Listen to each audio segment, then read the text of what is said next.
Un portfolio, c'est souvent juste un CV, n'est-ce pas? Mais et si ça pouvait être plus que ça?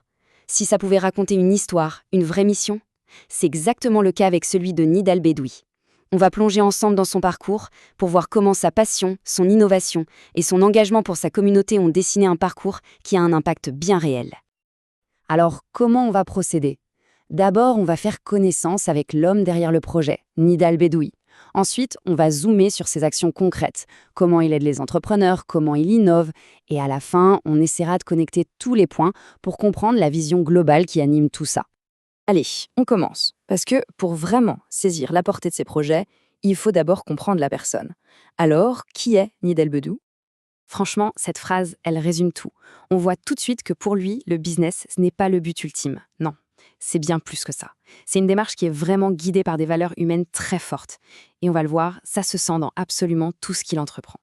Et là, ce qui est vraiment fascinant, c'est de voir à quel point ses racines, là-bas à Dreghesh, dans le sud de la Tunisie, sont complètement liées à qui il est professionnellement. Il n'est pas juste un expert technique. C'est un entrepreneur, un formateur, un consultant dont tout le travail est en fait profondément ancré dans sa terre, dans sa communauté. Bon, c'est bien beau les valeurs, mais concrètement, ça donne quoi? Eh bien, ça se traduit principalement par une initiative, TechYours Connect. Et attention, ce n'est pas juste une boîte de conseils de plus, non, c'est vraiment le cœur de sa mission. C'est l'outil qu'il a créé pour donner aux autres les moyens de leur ambition. L'idée, elle est simple mais puissante. Donner les bons outils à celles et ceux qui entreprennent.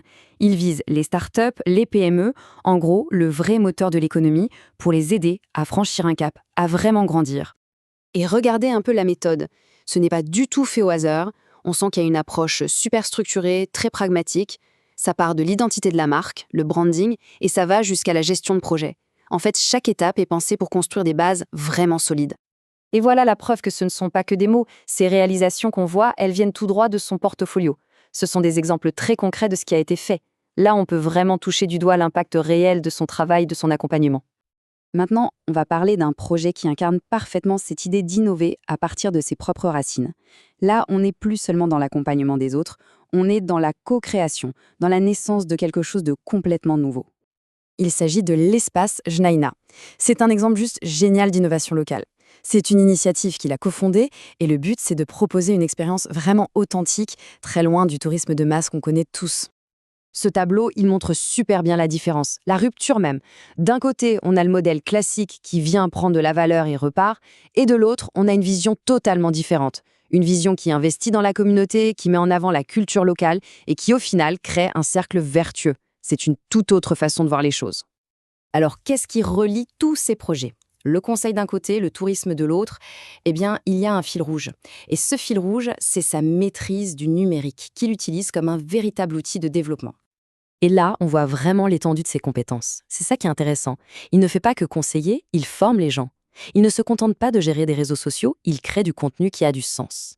En fait, chacune de ses actions a un but, rendre le numérique plus accessible et s'en servir comme d'un levier pour que les choses bougent. Et ce n'est pas tout. Le fait qu'il collabore avec des organisations internationales comme le PNUD ou MEPI, ça donne encore une autre dimension à son travail. Ça prouve que son approche, qui part du local, a une résonance et une crédibilité qui vont bien au-delà de sa région. Ok, maintenant, essayons de prendre un peu de recul. On a vu plein d'initiatives. La question, c'est comment toutes ces pièces du puzzle s'assemblent, quelle est la grande image, la vision d'ensemble qui donne toute sa force à sa démarche. Le point central, le cœur du réacteur, si on veut, c'est ça.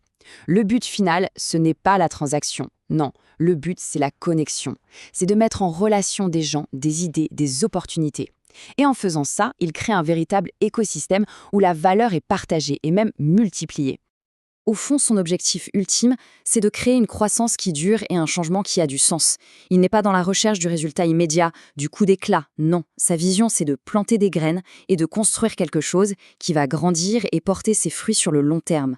C'est ça, un impact qui reste. Et on va finir là-dessus avec une question qui résume tout. Que se passe-t-il quand la passion d'une seule personne devient le moteur du potentiel de toute une communauté?